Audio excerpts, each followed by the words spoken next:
Today, we're going to break down the three main classifications of real estate markets. Understanding these categories is essential because they help us grasp how different markets vary in terms of size, stability, and the kind of investment opportunities they offer. We'll look at the primary, secondary, and tertiary markets, each with its own unique characteristics. The goal here is to simplify things and give you a big picture framework that makes it easier to analyze and compare real estate markets effectively. So, think of this as one clear framework with three distinct market types. Understanding market classifications is essential because it provides a framework that helps investors, developers, and agents make smarter choices. It's not just a technical detail.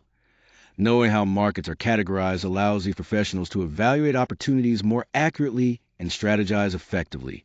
This matters because with clearer insights, everyone involved can make better decisions that lead to successful outcomes. Ultimately, this knowledge benefits everyone in the industry by creating a more informed, efficient, and confident marketplace. When we talk about primary markets, we're referring to the biggest and most influential metropolitan areas. Think of gateway cities and major central business districts, places like New York, Los Angeles, or Chicago. These markets have large populations and diverse job bases, which fuel strong economic activity. They also have high liquidity, meaning there's a lot of money moving in and out, and they attract significant investor interest. Essentially, primary markets are the powerhouses in real estate because of their scale, visibility, and the steady flow of capital they generate. This makes them highly sought after and crucial for anyone looking to invest in major urban hubs. Primary markets are considered the strongest because they have the deepest foundations. So, what exactly makes a market primary? First, these markets typically have large populations and dense job centers, which create a solid economic base. This concentration of people and employment opportunities drives high liquidity, meaning properties are easier to buy and sell, and leads to strong investor demand. Another key factor is stability. Primary markets tend to be more stable throughout various market cycles, reducing the risks for investors. This stability is reflected in lower capitalization rates, which investors often interpret as lower perceived risk. Because of these characteristics, primary markets are steady and consistently sought after. In general, big cities are where you'll find these primary markets. Their size and economic importance make them the foundation for confidence in real estate investment. Now, let's talk about secondary markets. These are mid-sized metropolitan areas that aren't as crowded or competitive as the major gateway cities. What makes them interesting is their solid demand and growing populations, which create a healthy environment for investment. Secondary markets often strike a nice balance. They offer more stability compared to emerging markets, but still have significant potential for growth. You can think of them as emerging growth areas that present opportunities for steady appreciation without the intense competition found in larger cities. This makes them an appealing choice for those looking to expand their portfolio with a mix of stability and upside potential. When we talk about secondary markets, we're referring to those mid-sized metropolitan areas that offer a unique balance in real estate investment.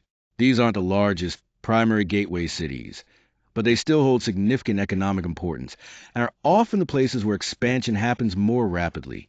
One key advantage here is the lower entry cost. Prices in these markets tend to be more accessible compared to the major primary markets, making them appealing for investors looking to grow without the high price tag. What really drives opportunity in secondary markets is growth-driven demand. These areas typically see population and job increases, which naturally support rising demand for real estate.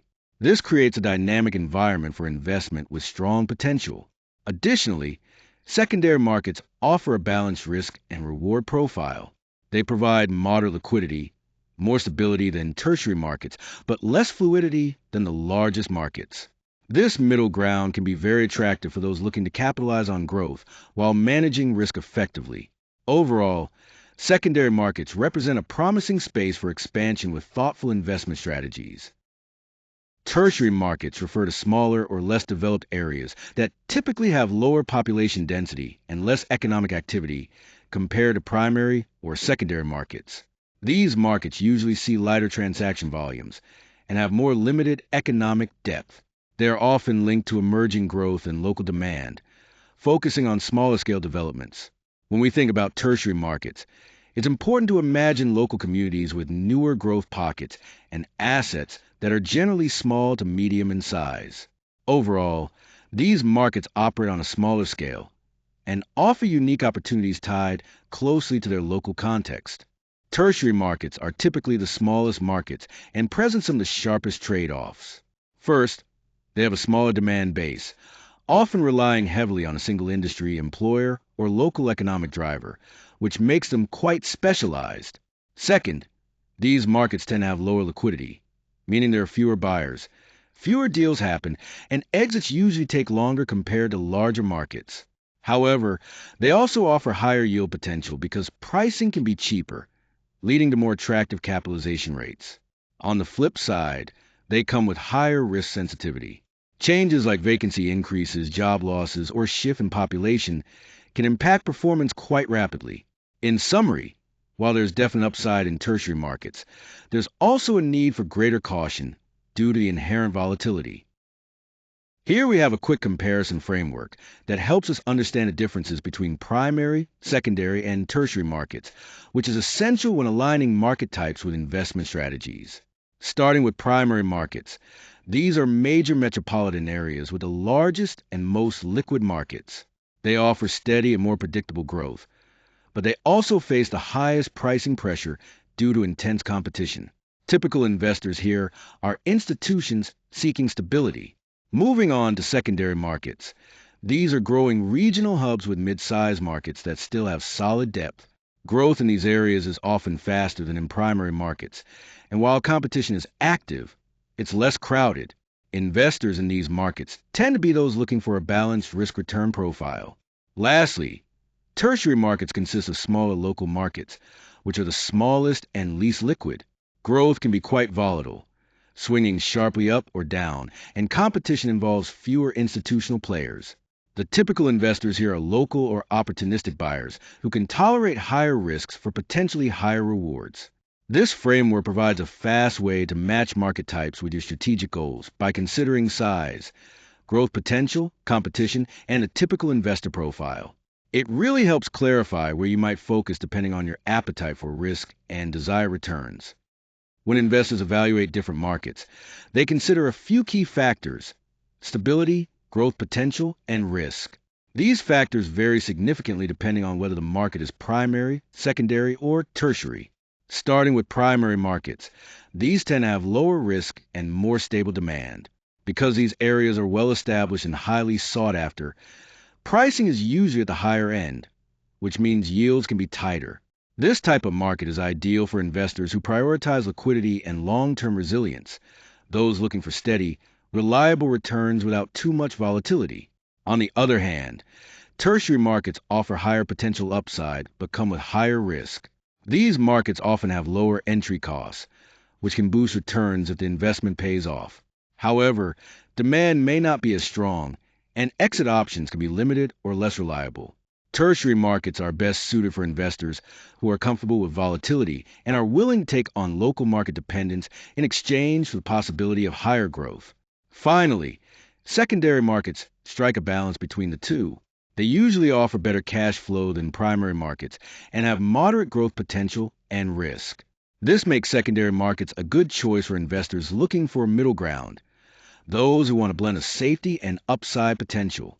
So, when deciding where to invest, understanding these market types helps match your risk tolerance and investment goals with the right market characteristics. Now, let's go over the key takeaways from our discussion. First, you got the framework to understand how different markets function. Primary markets serve as a foundation, providing stability, liquidity, and strong demand from institutional investors. Secondary markets offer a balance. They have growth potential while still being more accessible in terms of pricing. Then, there are tertiary markets, which present unique opportunities for upside, but they require deeper local knowledge and sharper insight to navigate effectively. Most importantly, remember that the right market choice depends on your individual goals, risk tolerance, and how long you plan to invest. Keeping these factors in mind will help you make smarter, more tailored decisions.